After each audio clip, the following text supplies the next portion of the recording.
WooCommerce এর email settings, অর্থাৎ এখান থেকে আপনি আপনার WooCommerce থেকে জেনারেট হওয়া বিভিন্ন ইমেলগুলো আপনি সেট আপ করতে পারবেন।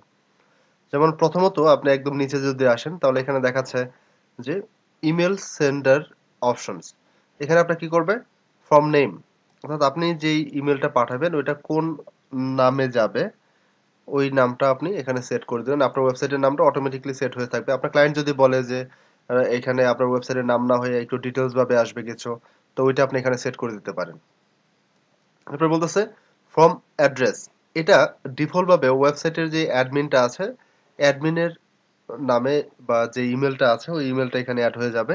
বাট আপনি যদি চান বা আপনার ক্লায়েন্ট অনেক সময় বলতে পারে যে এখানে আমার এই ইমেলটা থেকে যাবে বা ওয়েবসাইটের নামে একটা ইমেল থাকতে পারে, ওই ইমেলটা আপনি এখানে অ্যাড করে দিবেন, যেটা কিনা ফর্ম অ্যাড্রেস হিসাবে যাবে।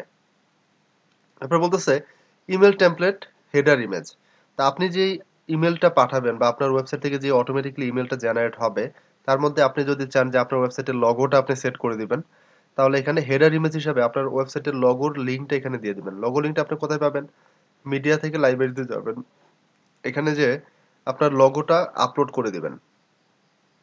আপনি আপনার কোনো একটা লগো আপলোড করে দিলেন, আপলোড করে দিয়ে ওই লগোটার যে লিঙ্কটা থাকবে, সাপোজ এটা আপনার লগো, তো এটার লিঙ্কটা আপনি এখানে পাবেন। ওই লিঙ্কটাকে কপি করে আপনি এখানে দিয়ে দিবেন। ওকে, বাট আপনি চাইলে এটা ব্ল্যাঙ্ক রাখতে পারেন, তাহলে আপনার ওয়েবসাইটের টাইটেলটা চলে যাবে। এরপর বলতেছে ফুটার টেক্সট, আপনার যে ইমেলটা থাকবে ইমেলের একদম নিচে সাইট টাইটেলটা থাকবে। আপনি চাইলে আপনার ক্লায়েন্ট অনেক সময় বলতে পারে যে এখানে সোশ্যাল শেয়ার বা সোশ্যাল লিঙ্ক আরো কিছু যাবে, তো এটা আপনি এখানে সেট করে দিতে পারেন।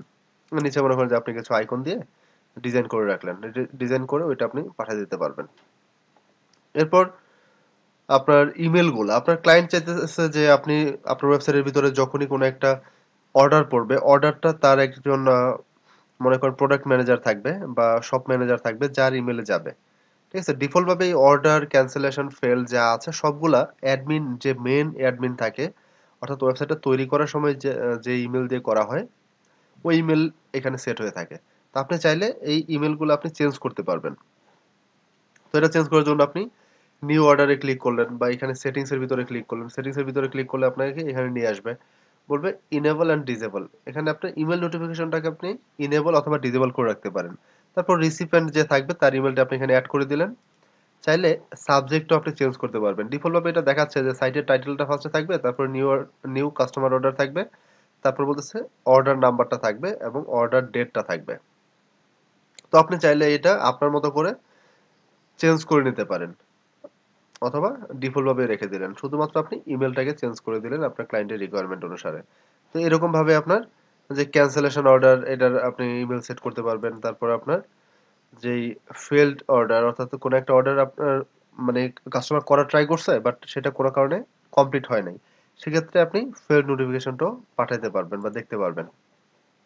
এরকম ভাবে প্রত্যেকটা অপশন আপনি চাইলে একটা একটা করে চেক করে টেক্সট গুলো চেঞ্জ করতে পারবেন বা আপনার পছন্দ মতো ইমেল নোটিফিকেশন গুলা সেট করতে পারবেন। ওকে, এটা হচ্ছে ওকমার্সের ইমেল নোটিফিকেশন।